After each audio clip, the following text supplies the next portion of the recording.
Hey everybody, this is Petey from the Spinner Rack. I'm back.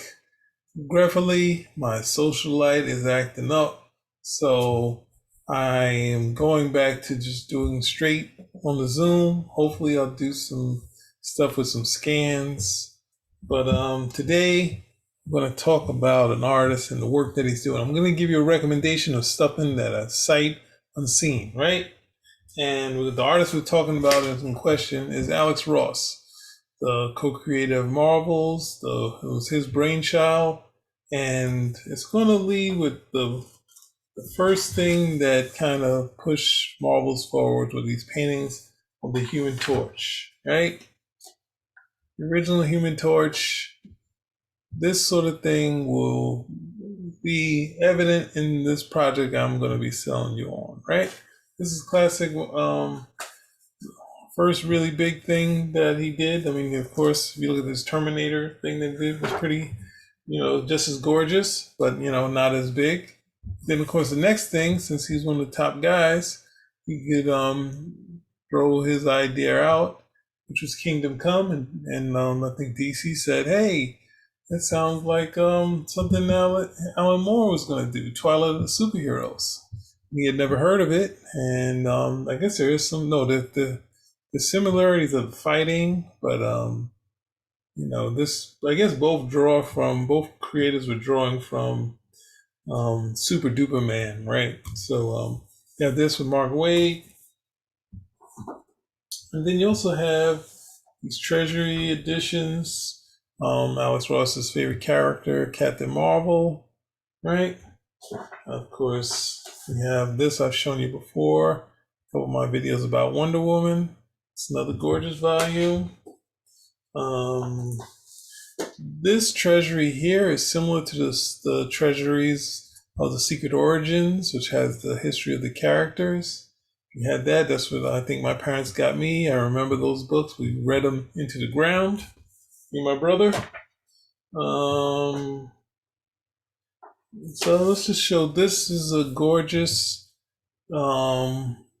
photorealistic representation of Batman, right? I would only say one slight critique is that Batman is one character. If you're going to get Alex Ross to do Batman, you want to see Commissioner Gordon on full frame, and you want to see Alfred. You need these characters. You're only going to get one.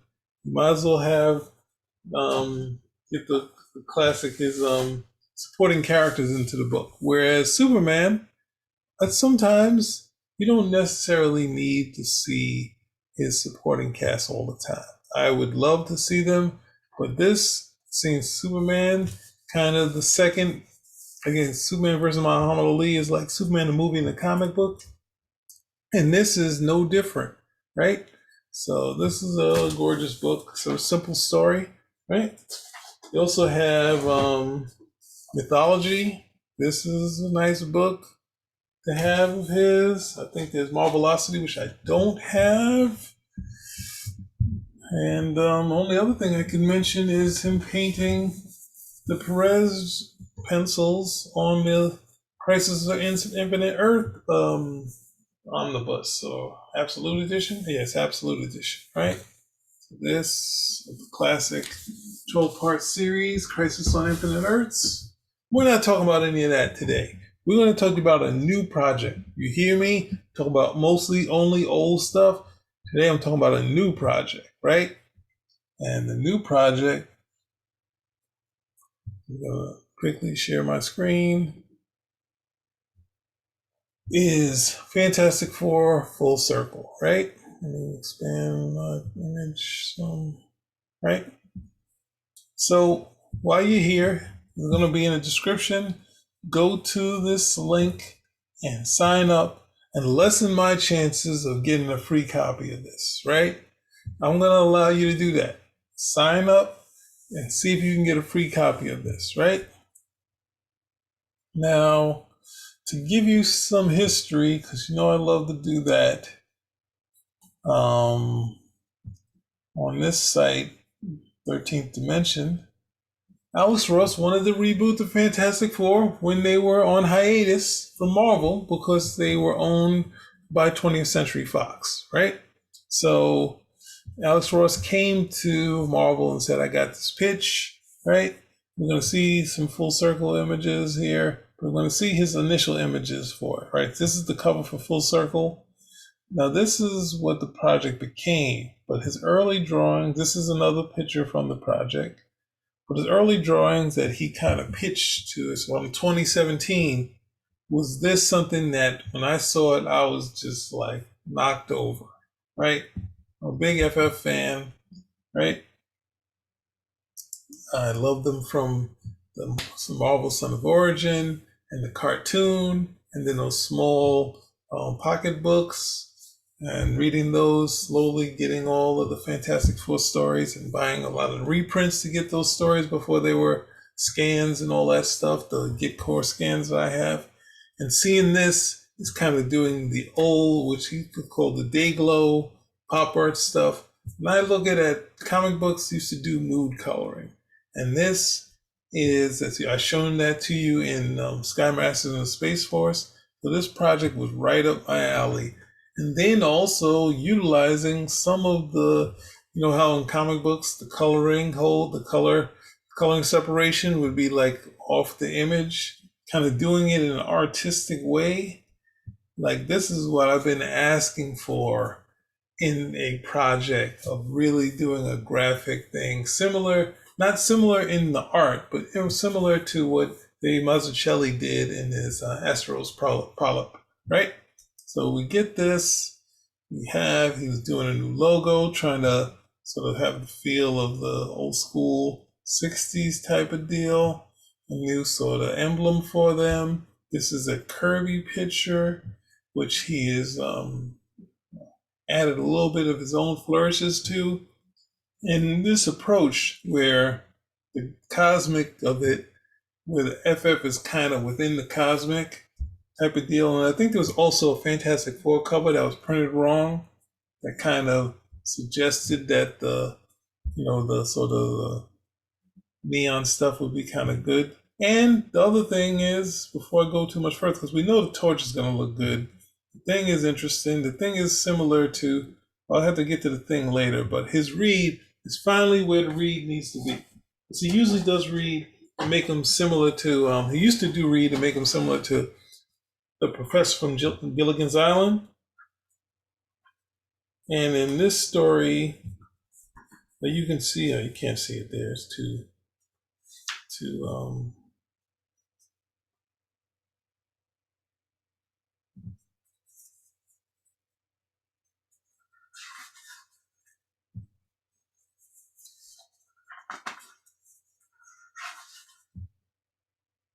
like, you can see it a little, I don't know, I'm small now. But some of the shots here is, he looks kind of like Professor in this, where he's going to someone you'd see on the Twilight Zone in the 50s, like Angry Red Planet, stuff like that, was the Gerald Moore. Like that sort of Jeffrey Hunter from,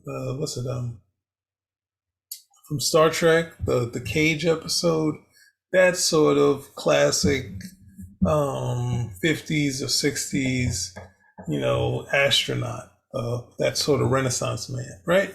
So there we go. This is what he did, and there's two stories going out there, right? And he came to Marvel, and they was like, it's on hiatus, right? And at the same time, you have a story from Dan Slott saying that he always wanted to do the Fantastic Four, right? And Marvel kept saying, no, it's on hiatus. And he said, no, whenever it is, just let me know. I'd like to get a shot at it, right? And when it came, he asked, and he said, it's coming back. So he put his hat in the ring, and he was writing it, and he calls the FF comfort food, right? Alex Ross has a different story. Alex Ross says, when he came to them with the idea, he said that, now this is me, man, I should have it. But what I remember that Dan Slott had first refusal, right? So he had first refusal on the FF, right? So they said, but if you want, you could be the artist on it.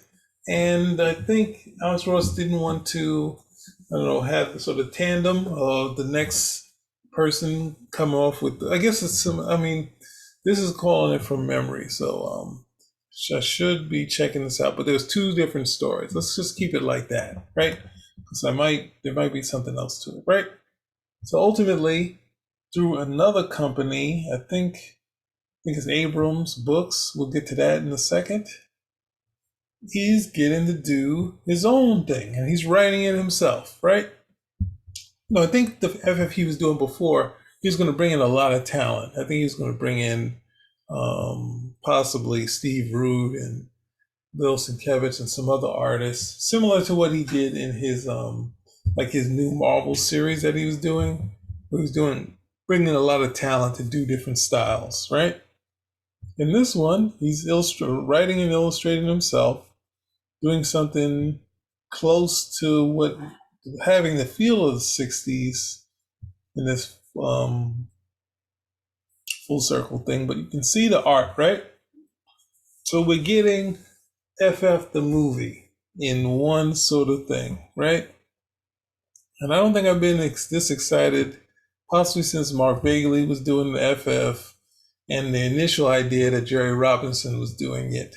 But both series, I kind of waned off of those series. I know more people were jazzed about the Mark Waid run or the, what's the other run? The Jonathan Hickman run. But this is kind of giving me back what I wanted in FF, right? And Alex Ross is bringing a lot to this thing. And then what I was talking about before with the, like, not, obviously he's using more colors than the 4-color process, but doing the mood coloring, right? The moods can change from panel to panel. I've been kind of wanting someone to kind of do a project like that where they utilize the color and kind of the funky holes of the, I guess they say it's the old women that were coloring and stuff in, and they would just color things to set moods, right? And they would color the person's whole face blue and stuff like that. And this utilizes it as lighting, right? So this is what I really wanted to see, someone where they go in, even though it's been like the Day Glow posters that Marvel was doing, stuff like that. This is kind of utilizing to its best advantage for superhero comic books, right? So at the same time, I think it's the only thing I would point out that Alex Ross kind of is into the Rick Buckler, what's that other artist? George Perez, the thing from the 70s that had the musculature in his chest. When Kirby did it, he'd give his arms muscles, but his chest would be kind of flat, right? And it'd be like, whereas Byrne kind of morphed him from the Rick Buckler one to the Starfish one that he was doing. He slowly morphed him over time. We slowly started to lose the muscles and became more like a starfish. To be similar to what Kirby did to the thing, right? So there we got 3 big double splash pages that you see the art. But then at the same time, we're seeing these pencils, I guess it's color pencils. And this could be printed, the book could be printed like this. I mean, come on. It's like, or just all could be printed in black and white, right? In pencils. So it's going to be a Treasury edition. Ultimately, go back up to the top.